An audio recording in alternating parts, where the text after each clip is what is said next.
साथियों नमस्कार। पटना बिहार से मैं अमिताभ कुमार दास, आईपीएस 94 बैच, और आप देख रहे हैं मेरा अपना यूट्यूब चैनल दास बोले बिंदास। क्योंकि जब बुज़दिलों ने मुंह में दही जमा लिया हो तो दास का बिंदास बोलना जरूरी हो जाता है। साथियों, खबर बिहार के गया से आ रही है। आसाराम बापू के एक चेले ने, आसाराम बापू के गिरोह के एक लड़के ने लगभग 70 लड़कियों का अश्लील वीडियो बना दिया। इस लड़के का नाम है रेहान अंसारी और अब ये जेल में बंद हो चुका है। ये पूरा वीडियो आखिर तक दिल थाम कर देखिए। साथियों, कहानी शुरू से शुरू करते हैं। बिहार में एक डिस्ट्रिक्ट है, एक जिला है गया। एक साल पहले सरकार ने उसके नाम में जी लगा दिया है, मतलब अब वो डिस्ट्रिक्ट हो गया है गया जी। गया जी लगाने के पीछे सरकार का ये तर्क है कि वो धार्मिक रूप से, रिलीजियस रूप से बड़ा इंपॉर्टेंट वो डिस्ट्रिक्ट है। वहां हिंदुओं का विष्णुपद टेम्पल है, जहां कहते हैं कि भगवान विष्णु के पैरों की छाप है, नक्शे कदम है। और गया डिस्ट्रिक्ट में ही बोध गया है, जहां गौतम बुद्ध को बोधि वृक्ष के नीचे ज्ञान की प्राप्ति हुई थी, इनलाइटनमेंट हुआ। तो ये गया है, वहां फल्गु नदी भी बहती है, वहां पिंडदान भी किया जाता है। हिंदू लोग अपने पूर्वजों के लिए, अपने एंसेस्टर्स के लिए वहां जाकर पिंडदान करते हैं। कहते हैं कि इससे मोक्ष की प्राप्ति होती है। जो पूर्वज है, एंसेस्टर्स है, उनकी आत्मा मुक्त हो जाती है, वगैरह वगैरह। तो उसी गया में एक लड़का था और उसका नाम था रेहान अंसारी। और ये बहुत कम उम्र का लड़का है और ये ठेले पर मोमो बेचने का काम करता था। मोमो आप जानते हैं, पिछले कुछ सालों में हिंदुस्तान के शहरों में बहुत पॉपुलर, आप कह सकते हैं, स्ट्रीट फूड बन गया है। जगह जगह सड़कों पर आपको मोमो के ठेले लगे दिखेंगे। मूलतः यह तिब्बत का भोजन है, तिब्बतन फूड है, लेकिन दार्जिलिंग, नेपाल के रास्ते, दार्जिलिंग के रास्ते अब ये पूरे हिंदुस्तान में काफी ज्यादा पॉपुलर हो गया है मोमो। तो मोमो किस्म किस्म का आता है, वेजिटेरियन मोमो भी आता है, चिकन मोमो भी आता है, फ्राइड भी आता है, उसकी भी किस्म किस्म की, मतलब वेराइटीज है। तो ये मोमो बेचता था रेहान अंसारी। अब जो लड़कियां होती हैं उनको चटपटी चीजें पसंद होती हैं। पानी पूरी देख के लड़कियों के मुंह में पानी आ जाता है, चाट पकौड़े, भेल पूरी वगैरह वगैरह। तो उसके ठेले पर लड़कों से ज्यादा लड़कियों की भीड़ रहती थी। और ये लड़कियां साधारण परिवार की रहती थी, सामान्य परिवार की। और ये रेहान अंसारी ने मोमो के जरिए उन लड़कियों को फंसाना शुरू किया। और कई बार ऐसा होता था कि लड़कियों से वो पैसा नहीं लेता था कि अच्छा बाद में दे देना, ऐसे वैसे मीठी मीठी बातें करता था, किसी का मोबाइल नंबर मांग लेता था। तो एक उम्र होती है, कच्ची उम्र जिसको कहते हैं, किशोरावस्था। उस कच्ची उम्र में लड़कों के भी पैर फिसलते हैं, लड़कियों के भी पैर फिसलते हैं। वो पैर फिसलने की उम्र रहती है, तो ज्यादातर लड़कियां उसी कच्ची उम्र की थी, तो उनको अपनी दुनियादारी की समझ नहीं थी। तो वो धीरे धीरे रेहान अंसारी की जो मीठी बातें थी, मीठी बातों में आ गई। और उसके बाद रेहान अंसारी ने क्या किया कि एक जगह है गया डिस्ट्रिक्ट में, बांके बाजार। तो बांके बाजार में एक पहाड़ी है, थोड़ा जंगल वंगल है उस पहाड़ी पर, और उस पर एक मंदिर भी है, टेम्पल है, जिसका नाम है बांके धाम। तो वो उन लड़कियों को, रेहान अंसारी, उस पहाड़ी पर बुलाने लगा जहाँ जंगल झाड़ वगैरह है। और उन लड़कियों से वो अकेले में मिलता, कुछ गलत काम भी करता, और फिर अपने मोबाइल से उनके वीडियो भी बनाता था। अश्लील वीडियो जिनको कहते हैं, न्यूड वीडियोस, ऑब्सीन वीडियोस, ये सब बनाता था। जब ये मामला उजागर हुआ, जब भंडा फूटा और पुलिस ने उसका मोबाइल लिया, तो पता चला कि लगभग 70 लड़कियों के साथ उसने ऐसा किया है। उसके बाद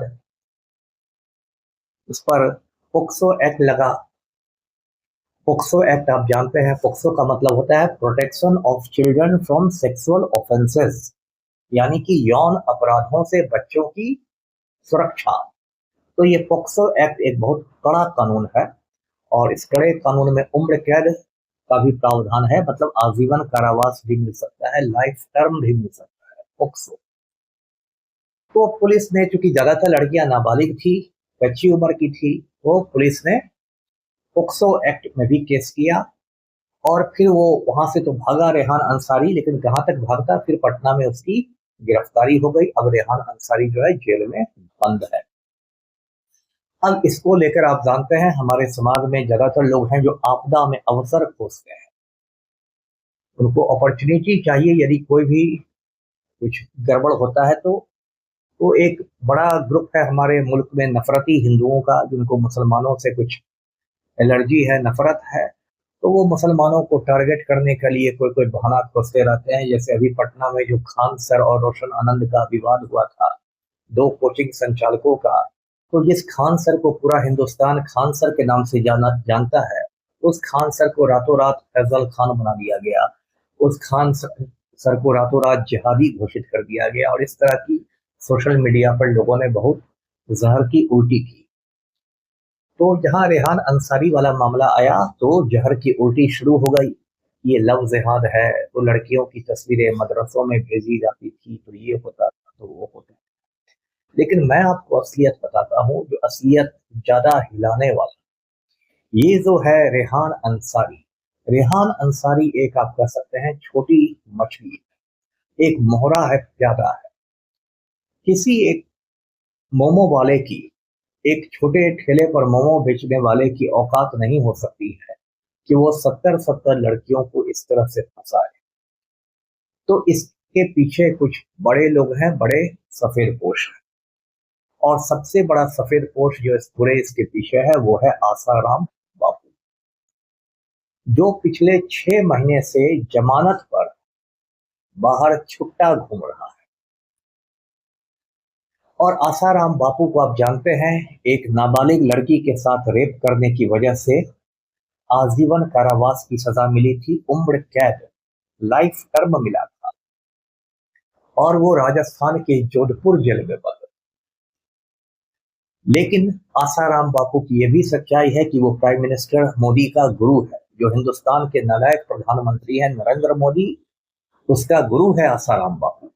जब नरेंद्र मोदी गुजरात का मुख्यमंत्री था, वजीर आला था, तो अक्सर आसाराम बापू के आश्रम में जाके उसका आशीर्वाद लेता। आप नेट पर सर्च करेंगे तो आपको ऐसे वीडियो मिल जाएंगे जिसमें आसाराम बापू नरेंद्र मोदी को आशीर्वाद दे रहा है, ब्लेसिंग्स दे रहा है।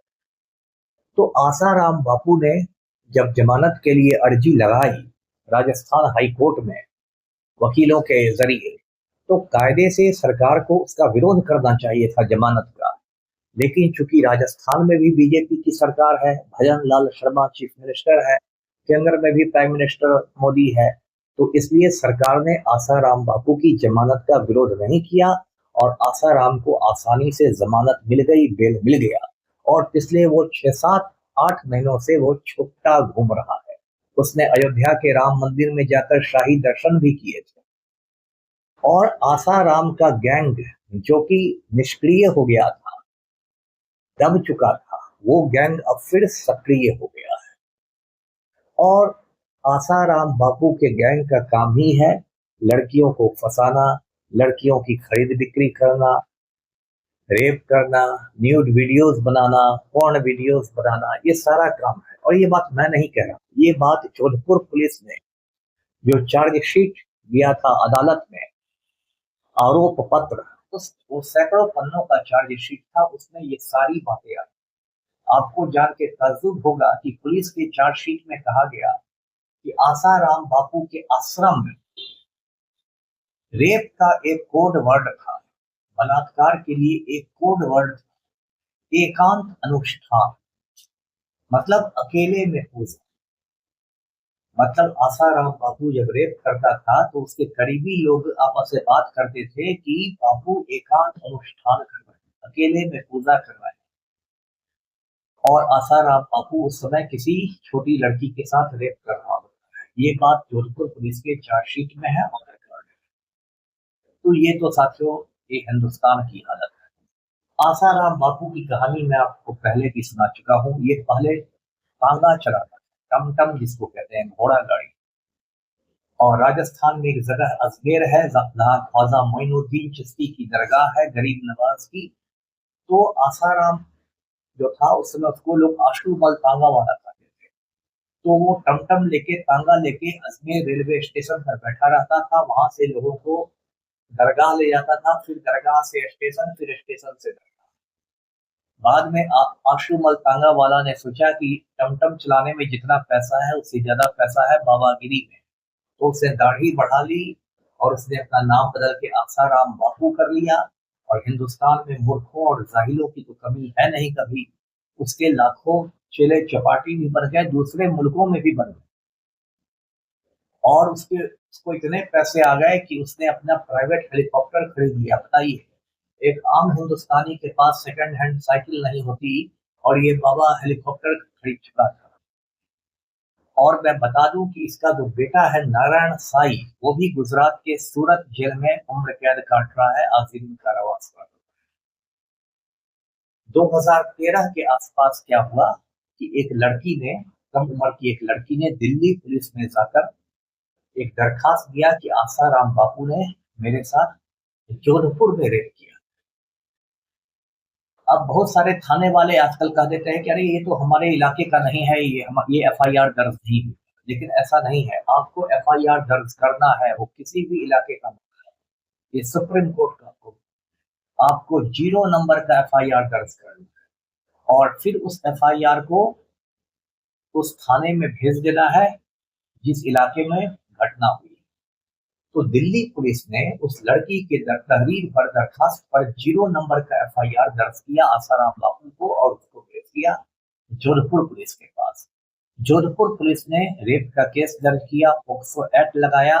उस समय आसाराम बापू मध्य प्रदेश में इंदौर में अपने आश्रम में थे। मध्य प्रदेश में एक नालायक मिनिस्टर है, उसका नाम है कैलाश विजय वर्गीय। ये जो कैलाश विजय वर्गीय है, ये आसाराम बापू का बहुत बड़ा चेला है। इसने आसाराम को बचाने की बहुत कोशिश की, लेकिन उस समय राजस्थान में कांग्रेस की सरकार थी। अशोक गहलोत चीफ मिनिस्टर थे। तो अशोक गहलोत ने पूरी पुलिस भेज दी और इंदौर से पकड़ के आसाराम बापू को जोधपुर जेल में बंद कर दिया गया। और फिर पुलिस ने चार्जशीट किया, फिर कोर्ट में ट्रायल हुआ, सुनवाई हुई केस की और आसाराम बापू को उम्र कैद की सजा सुनाई गई। 2013 से वो जेल में बंद है, अभी 5-6 महीने से जमानत पर बाहर। तो साथियों, अब क्या हुआ है कि ये रेहान अंसारी पकड़ा है 71 लड़कियों का अश्लील वीडियो बनाने के लिए। हिंदुस्तान की पुलिस की मैं औकात जानता हूँ। हिंदुस्तान की पुलिस किसी भी बड़े शख्स पर हाथ नहीं डालती है, वो बहुत ज्यादा पॉलिटिकल प्रेशर में काम करती है। और गया पुलिस हो, बिहार पुलिस हो, किसी पुलिस की औकात नहीं है कि इस मामले में वो आसाराम बापू को रिमांड को ले बुलाकर पूछताछ करे। और ये भी औकात नहीं है गया पुलिस की या किसी पुलिस की कि आसाराम बापू की जमानत को रद्द करने की वो कोशिश करे। लेकिन मैं आपको फिर बताता हूँ कि रेहान अंसारी आसाराम बापू गैंग का एक छोटा सा प्यादा है। इस पूरे रैकेट का जो सरगना है, किंग पिन है, वो आसाराम बापू है। और कायदे से आसाराम बापू की जमानत रद्द होनी चाहिए, बेल कैंसिल होना चाहिए। वीडियो को लाइक करें, शेयर करें, चैनल को सब्सक्राइब कीजिए। धन्यवाद। जय हिंद।